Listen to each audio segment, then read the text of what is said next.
Bonjour tout le monde, support branché, ici c'est Jérôme Pono. On enchaîne directement avec les matchs pour ce dimanche, les matchs pour ce week-end l'équipe, les pronostics de Bundesliga ainsi que la Liga.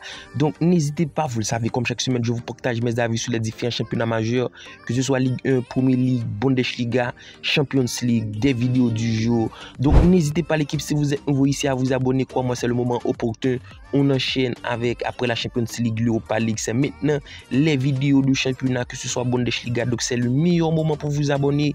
Abonnez-vous parce qu'il y a de la qualité, il y a de très bons pronostics. N'hésitez pas à le faire. Et si vous voulez plus de pronostics, plus de prédictions, c'est le Telegram de Jérôme Pono qu'il faut rejoindre. C'est un groupe dans lequel on est plus de 5000 qui suivent mes avis publics, que ce soit des pronobuteurs, des saves de belle confiance, surtout de très belles cotes, les combinés fun. Donc n'hésitez pas l'équipe. Le lien pour ce faire se trouve en commentaire épinglé ou dans la description.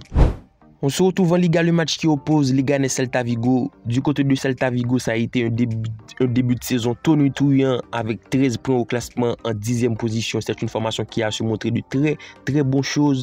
Au niveau du classement, ça reste très bien. Donc le niveau de jeu proposé, c'est également de très bonnes choses. C'est 17 buts marqués, même si défensivement, ça montre pas mal de lacunes avec 17 encaissés. Donc offensivement, ça régale l'équipe. Pour moi, face à une équipe de Leganés qui, même s'il se retrouve tout de même au ventre mou du classement, dans le bas du classement avec 8 points en 17e position, c'est une équipe qui montre tout de même de bonnes performances, même si l'état de forme en attaque, ça reste tout de même compliqué avec 6 buts manqués.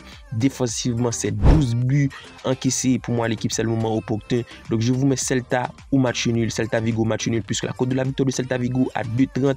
Le Celta Vigo qui, au niveau de l'état de forme, sort d'une défaite 2-1 contre Real Madrid avec Iago Aspas qui était absent. Donc, pour moi, le retour de Iago Aspas va peser énormément. Donc match nul au Celta Vigo, le score nul, 2 buts partout.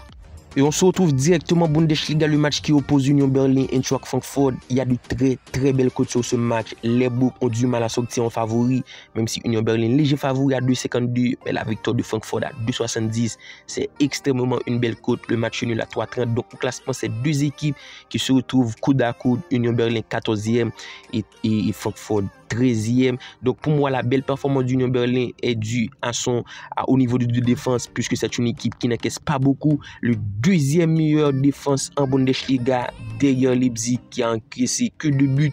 Donc du côté d'Union Berlin, c'est 4 buts encaissés, même si en attaque c'est pas si florissante.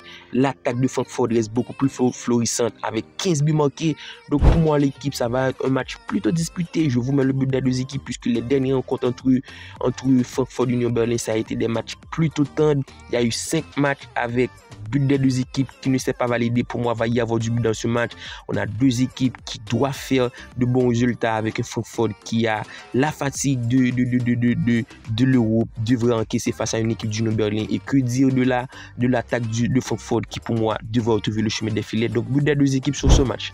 On reste en Bundesliga avec le match qui oppose Bochum, Bayern Munich. Les cotes restent tout de même déséquilibrées, compréhensibles, même si Bayern Munich à l'extérieur, mais leur cote de la victoire à 1,13, c'est tout de même et bas. Une équipe de Bayern Munich qui part large favori face à une équipe de Bochum qui se retrouve tout de même en difficulté en dernière position. Un seul match pris, c'était un match nul, donc seulement un point au classement en 18e position. Donc du côté de Bochum, ça va être extrêmement compliqué face à une équipe de Bayern Munich qui sort d'une défaite en Champions League. Donc on devrait s'attendre d'avoir un Bayern Munich remonté qui, pour moi, devrait tout plier face à une équipe de Bochum qui, sur les 4 dernières rencontres, c'est 4 défaites, minimum 2,5 buts marqués. Donc pour moi, Bayern Munich va enchaîner l'équipe. Je vous mets la victoire du Bayern Munich.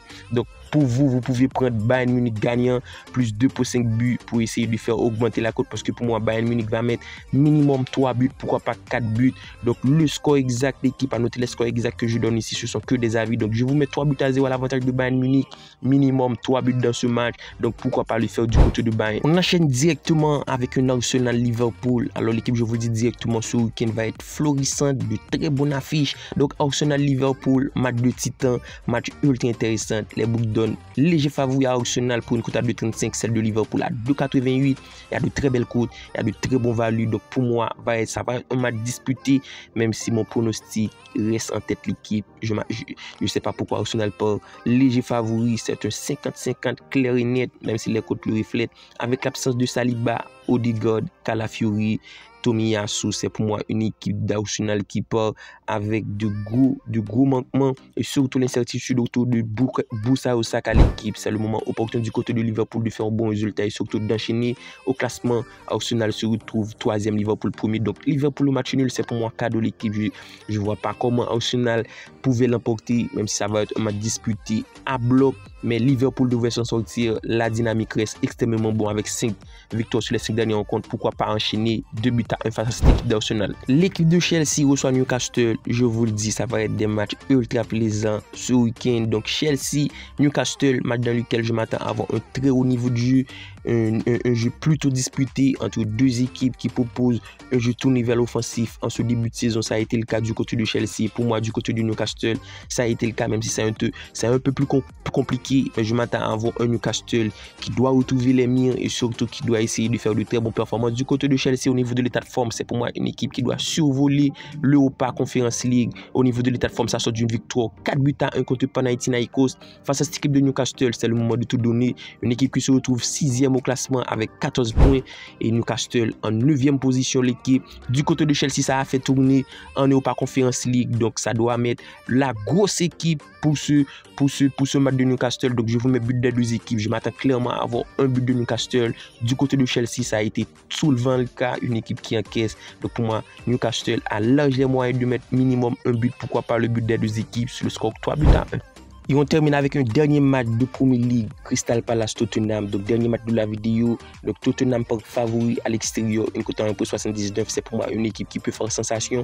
Un début de saison plutôt bon, même si c'est pour moi une équipe qui peut améliorer nettement sa dynamique et surtout mieux faire en 7e position avec 13 points.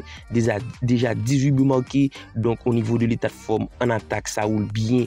Et pour moi, c'est là où la différence se fait, c'est en attaque, puisque défensivement, ça a déjà encaissé 9 buts.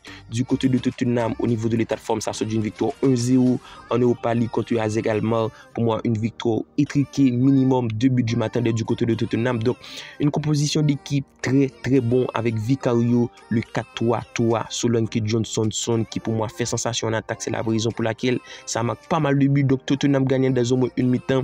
C'est le pronostic que je vais prendre face à une équipe de Crystal Palace qui, même si présente un effectif plutôt bon, mais avec les départs, on l'a su constater, c'est une équipe qui perd en qualité et surtout en force. Les 3 dernières rencontres, c'est 3 défaites. Donc la victoire de Tottenham dans au moins une mi-temps, c'est le pronostic que je vous suggère.